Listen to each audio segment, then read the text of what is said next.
ఏవైతే ముఖ్యంగా వైకుంఠ ఏకాదశి రోజున ఆ స్వామివారి దర్శనం ఎంతో పవిత్రమైనదని ఆ టికెట్ల కోసం వచ్చినటువంటి ఆ పబ్లిక్ని సరిగ్గా హ్యాండిల్ చేయలేకపోవటమే ఇక్కడ వాళ్ళ యొక్క నిర్లక్ష్య ధోరణ చాలా స్పష్టంగా కనిపిస్తుంది.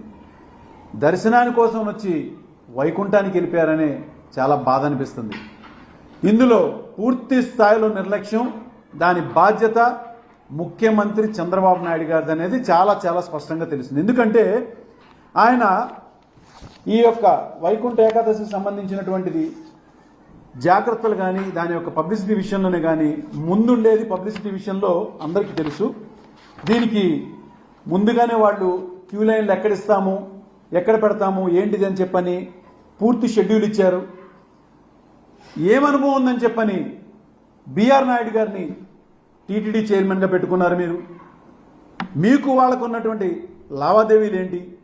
ఆయన మీ గురించి బాకు ఊదారనా, పబ్లిసిటీ బాగా ఇచ్చారనా ఎలక్షన్స్ ముందు? ఇలాంటి ఒక అనుభవం లేనటువంటి వాళ్ళని తీసుకొచ్చి మీరు అలాంటి స్థానంలో కూర్చోబెట్టి మీ పబ్లిసిటీల కోసం, మీ స్వార్థం కోసం ప్రజల ప్రాణాలతో ఎంతకాలం ఆడుకుంటారు? ఇది ఒక చంద్రబాబు నాయుడు గారికి ఇది ఒక హ్యాబిట్యుయేటెడ్ ప్రొసీజర్ అయిపోయింది. ఆయన ఎప్పుడు అధికారంలో ఉన్నా ఆ రోజున గోదావరి పుష్కరాల్లో కూడా వాళ్ళ కుటుంబ పరంగా వచ్చి అక్కడ స్నానం ఆచరించాలంటే ఒక ముఖ్యమంత్రి ఏదన్నా ఒక పవిత్రమైన కార్యం చేస్తే ఎవరి కోసం చేస్తారంటే చేస్తే తన స్వార్థం కోసం చేయాలి, లేదా ప్రజల కోసం చేయాలి. ఇప్పుడు ఆయన చేసిన ఆ పవిత్రమైన స్నానం వలన ఎవరికి లాభం కలిగింది? 23 మంది ప్రాణాలు కోల్పోయారు. ఎంత బాధ అనిపించింది. ఎన్ని కుటుంబాలు ఆ రోజు ఆ యొక్క పవిత్రమైన స్నానం గురించి వచ్చి వాళ్ళు ఆ విధంగా ప్రాణాలు కోల్పోవడం అనేది. పోనీ నీ మీటింగులకు వచ్చిన వాళ్ళకి ఏమన్నా ఎక్కడైనా కూడా సెక్యూరిటీ ప్రాపర్గా ఉంటుందా? వాళ్ళు తిరిగి ఇంటికి వెళ్తారని చెప్పి నమ్మకం ఉందా? మొన్న ఎలక్షన్ల సమయంలో జరిగినటువంటి మీ యొక్క ఎలక్షన్ క్యాంపెయిన్లో పబ్లిక్ బాగా కనిపించని చెప్పి పర్మిషన్ ఒకచోట పెడితే ఇరుకు సందుల్లోకి తీసుకొచ్చి ఈ చంద్రబాబు నాయుడు గారు తన యొక్క పబ్లిసిటీ స్టంట్తో అక్కడ ప్రకాశం జిల్లాల కందుకూరులో ఒక 8 మంది ప్రాణాలు కోల్పోయారు, గుంటూరు జిల్లాలో ఒక 3 దాకా ప్రాణాలు కోల్పోయారు. వీటన్నిటికీ కూడా ఎక్కడ కూడా ప్రాపర్ ఫుల్ స్టాప్ లేకపోవటం ఏంటంటే ముఖ్యంగా పోలీస్ డిపార్ట్మెంట్ కూడా సుమోటో కింద వీటి మీద కేసు నమోదు చేయకపోవటమే.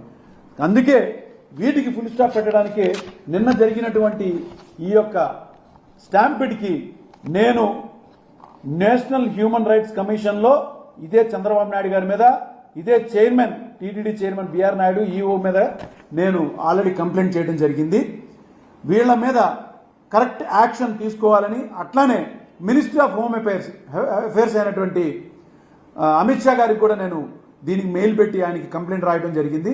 అట్లానే ప్రెసిడెంట్ ఆఫ్ ఇండియాకి కూడా మేము దీని మీద లెటర్స్ రాసి తప్పనిసరిగా ఈ ప్రభుత్వం యొక్క నిర్లక్ష్య ధోరణిని అడ్డుకోవాలని చెప్పని ముఖ్యమంత్రిగా ఈ యొక్క చంద్రబాబు నాయుడు ప్రజల యొక్క సంక్షేమం కోసం పనికిరాడని చెప్పని ఆయన్ని ఈ యొక్క పదవి నుంచి దిగిపోవాలని చెప్పని మేము డిమాండ్ చేస్తూ వాళ్ళకి లెటర్లు రాయడం జరిగింది.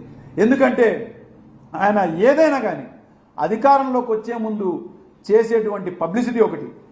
ఆయన అంటున్నాడు ప్రాపర్గా పేపర్స్ అన్నీ కూడా నేను పబ్లిసిటీ చేయించాను. ఇక్కడ కావాల్సింది ప్రాపర్గా పేపర్ పబ్లిసిటీ కాదండి, ప్రాపర్గా హ్యాండిల్ చేయడం రావాలి. పబ్లిసిటీ కాదు కావాల్సింది, ఇంప్లిమెంటేషన్ కావాలి. ఎప్పుడు కూడా చంద్రబాబు నాయుడు ఇంప్లిమెంటేషన్లో ఫెయిల్యూర్ అనేది డే 1 నుంచి కూడా తెలుస్తూనే వస్తుంది. కాకపోతే ప్రతిసారి ఎలక్షన్ టైంలో ఏవో ఒక బోటకు మాటలు చెప్పి గట్టెక్కటం, ఆఖరికి ఇవాళ ఆచరిద్దాం అనుకున్నటువంటి సంక్షేమ పథకాల విషయంలో కూడా పూర్తి స్థాయిలో ఫెయిల్యూర్ అయ్యారని చెప్పని స్పష్టంగా తెలుస్తుంది. మరి అదే విషయానికి వస్తే ఇక్కడ నిన్న జరిగిన ఇన్సిడెంట్లో ఉప ముఖ్యమంత్రి గారు వచ్చి అక్కడ అంటాడు అధికారులను వెళ్ళి ఎవరెవరి ఇళ్లలో అయితే చనిపోయారో వాళ్ళ ఇళ్ళకి వెళ్ళి మీరు క్షమాపణ చెప్పండి. అదేం పద్ధతి అండి? అసలు మీకు యాక్షన్ తీసుకోవడం పనికిరాని వాళ్ళు అందరూ కూడా వాళ్ళ అధికారంలో ఉన్నారు. ఏ విధంగా స్పందించాలో కూడా పనికిరాని వాళ్ళు వాళ్ళ అధికారంలో ఉన్నారు.